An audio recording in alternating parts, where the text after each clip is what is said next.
Alors que dire pour pouvoir m'exprimer convenablement et exprimer ce que je ressens concernant ce nom Al-Jamil, concernant notre Seigneur Tabaraka wa Ta'ala qui est le plus beau? De quoi parler pour comprendre qu'Allah Jalla wa Ala c'est le plus beau par excellence? Parler de ses créatures, ils sont nombreuses. De sa création, elle est grande et elle est belle. Et quelquefois on a du mal à la décrire, il suffit de la contempler pour comprendre la beauté de la créature d'Allah subhanahu wa ta'ala, pour en déduire la grande beauté d'Allah subhanahu wa ta'ala qui est le créateur par excellence. De quoi parler? Des oiseaux qui par centaines ou par milliers dessinent le ciel. Et c'est comme s'ils s'exprimaient indirectement vis-à-vis des créatures, des êtres humains. C'est comme s'ils nous disaient: vous n'avez pas encore ouvert les yeux.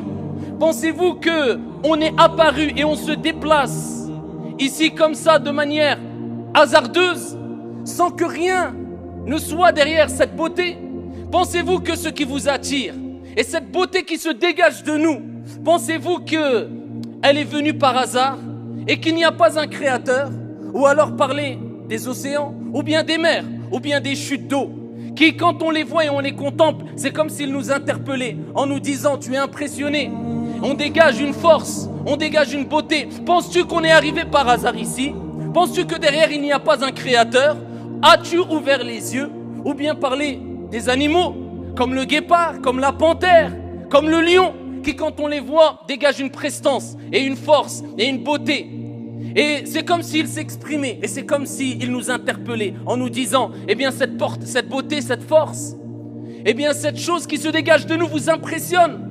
Vous restez devant nous bouche bée, vous êtes impressionnés, émerveillés, époustouflés.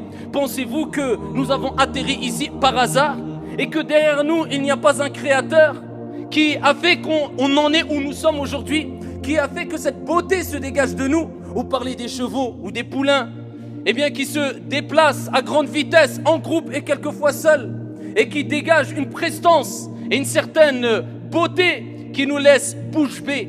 Et quand ils se déplacent et quand on les contemple, on aimerait pouvoir ici avoir une main prise sur eux, mais voilà qu'ils sont trop rapides, voilà qu'ils sont quelquefois trop fiers pour laisser l'être humain les monter, voilà qu'ils se débattent, voilà qu'ils courent, voilà qu'ils se déplacent avec une beauté quelquefois indescriptible. C'est comme s'il nous disait à travers cette beauté-là: pensez-vous qu'on a atterri comme cela et que cette beauté est venue par hasard?